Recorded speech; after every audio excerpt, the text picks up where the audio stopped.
Biker যারা আছেন আর দেরি না, এরকম কুয়াশার মধ্যে দিয়ে রাইড করতে হলে অবশ্যই হেলমেটে পিনলক ভাইজার লাগবে। আর যারা পিনলক ভাইজার কিনতে পারবেন না, আমার যদিও 2-3টা পিনলক ভাইজার আছে, পিনলক 70, তারপরে আমি এবার একটু টেস্ট ড্রাইভ বা টেস্ট বেসিস হেলমেটে এই স্টিকারটা ব্যবহার করতেছি মোটো ওয়ার্ল্ডের।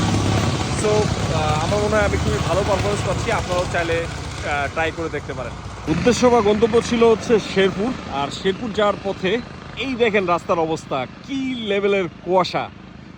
আর এই হচ্ছে আমাদের বাইক, আমরা ছোট্ট একটা চায়ের ব্রেক দিছি। আর এখানে অনেক মানুষ আছে, স্থানীয় লোকজন, সবাই হচ্ছে শীতের মধ্যে ছোট্ট চায়ের জন্য আসলে এখানে দাঁড়াইছে। আমরাও আসলে বাইক নিয়ে দাঁড়াইছি। এত শীতের মধ্যে মানে পুরা এই যে জ্যাকেটও ভিজে যাচ্ছে এমন একটা অবস্থা। তো খুবই ভালো লাগতেছে, অনেকদিন পরে শেরপুরে যাচ্ছি আর এত সুন্দর একটা ওয়েদার পাইছি।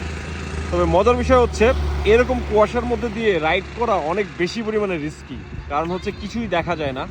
আর এরকম জায়গায় আমরা হেলমেটের সাথে অনেক সময় যে জিনিসটা বেশি ব্যবহার করি সেটা হচ্ছে পিনলক ভাইজার। আর এই ব্যাপারটা আপনাদেরকে একটু দেখাই।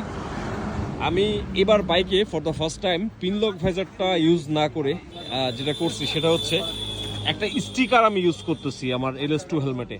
আমি একটু আপনাদেরকে দেখাই, আমি জানি না আসলে ক্যামেরাতে আপনারা দেখতে পারবেন কিনা। এই ভাইজারটার ঠিক ভিতরে একটা স্টিকার ইনস্টল করছি, এটা হচ্ছে মোটো ওলফের একটা স্টিকার।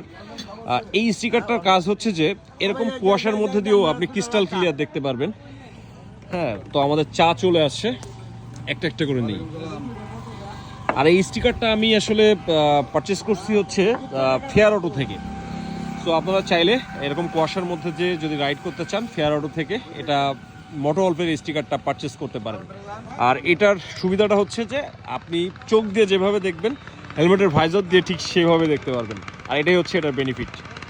সো বাইকার যারা আছেন আর দেরি না, এরকম কুয়াশার মধ্যে দিয়ে রাইড করতে হলে অবশ্যই হেলমেটে পিনলক ভাইজার লাগবে। আর যারা পিনলক ভাইজার কিনতে পারবেন না, আমার যদিও 2-3টা পিনলক ভাইজার আছে, পিনলক 70, তারপরে আমি এবার একটু টেস্ট ড্রাইভ বা টেস্ট বেসিস হেলমেটে এই স্টিকারটা ব্যবহার করতেছি মোটো ওয়ার্ল্ডের।